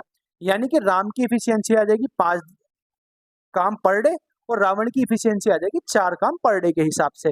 अब इन्होंने कितने दिन तक साथ मिला के काम किया, इन्होंने काम किया दोस्तों 3 दिन तक साथ मिला के, तो 3 दिन तक साथ मिला के काम किया, तो 20 या कितने हो जाएंगे, ये कितने हो जाएंगे बोलो, सॉरी 9 या 27 हो जाएंगे। अब 27 काम हो चुका है, काम कितना बचा, 40 में से 27 काम कंप्लीट हो गया, काम बचा 13। अब 13 काम किसके द्वारा होना है, तो काम के बीच बचे हुए हिस्से का भाग बताना। तो 13 काम बचा हमारे पास, बस इसका हिस्से का भाग बताना। तो 13/40 हिस्सा हमारे पास बचा, तो 13/40 का बी ऑप्शन इसका सही उत्तर हो जाएगा। आगे की मैं बात करता हूं दोस्तों, आगे की बात करता हूं अगले प्रश्न की। अगला प्रश्न हमारे पास क्या है, 40 नंबर का क्वेश्चन है। 40 नंबर क्वेश्चन यानी कि लास्ट हमारे इस मॉक टेस्ट का लास्ट क्वेश्चन है, और लास्ट क्वेश्चन ही हमारे पास थोड़ा सा हमें परेशान कर रहा है। हाँ ठीक है, देखो 127 गुणा 131 गुणा 147 गुणा 172 गुणा 177 बटे इसको 27 से भाग देनी है हमें, तो इसका शेषफल क्या आएगा। आप मुझे बताओ, मैं 27 को क्या इस तरीके से लिख सकता हूँ, आप मुझे बताओ 27 को मैं इस तरीके से लिख सकता हूँ। आप बोलोगे किस तरीके से, मैं कह रहा हूँ कि 3 के तरीके से लिख सकता हूँ, आराम से लिख सकता हूँ। आप मुझे बताओ इसमें से कौन सी संख्या 3 से कट रही है। आप बोलोगे भैया जिसका डिजिटल सम 3 से कट जाएगा वो 3 से कट जाएगी। देखो 7 7 14 और 15 15 का डिजिटल सम 6 आ रहा है, तो 6 3 से कट जाएगा, यानी कि ये संख्या 3 से कट जाएगी। आगे बात समझ में। अब मुझे बताओ और कौन सी संख्या है 3 से कट जाएगी, ये कट जाएगी, बिल्कुल ही कट जाएगी। 3 पंजे 15, 3 चौक 12, ये भी 3 से कट जाएगी। अब ऐसी संख्या बताओ जो 3 से कट जाएगी, बची हुई संख्या, ये कंप्लीटली 3 से नहीं कट रही। मेरा कहने का मतलब है कि 3 से डिवाइड हो रही है, यानी जो डिनोमिनेटर है वो हमारा कम हो रहा है, और 3 से ये वाली संख्या भी कट जाएगी। 3 चौक 12, 3 सत्ते 21, ये भी कट जाएगी। यानी कि नीचे जो डिनोमिनेटर है वो कंप्लीटली इस संख्या को डिवाइड कर रहा है। तो अगर कंप्लीटली संख्या डिवाइड हो रही है तो रिमाइंडर क्या आ जाएगा, यानी कि शेषफल क्या आ जाएगा, शेषफल आ जाएगा 0। तो आंसर क्या हो जाएगा, इसका आंसर हो जाएगा 0। ठीक है दोस्तों, आगे बात समझ में कि नहीं आती। उम्मीद करूंगा क्लास आपको समझ में आई होगी, मजा आया होगा। सच में आप बताना कि आपके कितने नंबर बने हैं। ठीक है, और टेलीग्राम चैनल से आप जुड़ जाना। इसकी पीडीएफ में आपको एनोटेशन पीडीएफ भी और जो ब्लैंक पीडीएफ है वो भी मैं आपको टेलीग्राम चैनल पे प्रोवाइड करा दूंगा। तो मिलते हैं अपनी नेक्स्ट वीडियो में, और कल की वीडियो में हमारा जो रहने वाला है वो चैप्टर हम प्रॉफिट एंड लॉस का करेंगे, और बाकी ऐसे ही हम 3 दिन अपना टॉपिक वाइज और 3 दिन बाद की अपना मॉक टेस्ट के रूप में सॉल्व करते जाएंगे। ठीक है दोस्तों, तो उम्मीद करता हूँ आपको क्लास समझ में आई होगी। क्लास को पूरा देखने के लिए बहुत बहुत धन्यवाद, और मिलते हैं अपने नेक्स्ट वीडियो में। तब तक के लिए जय हिंद, वंदे मातरम, भारत माता की जय। अपना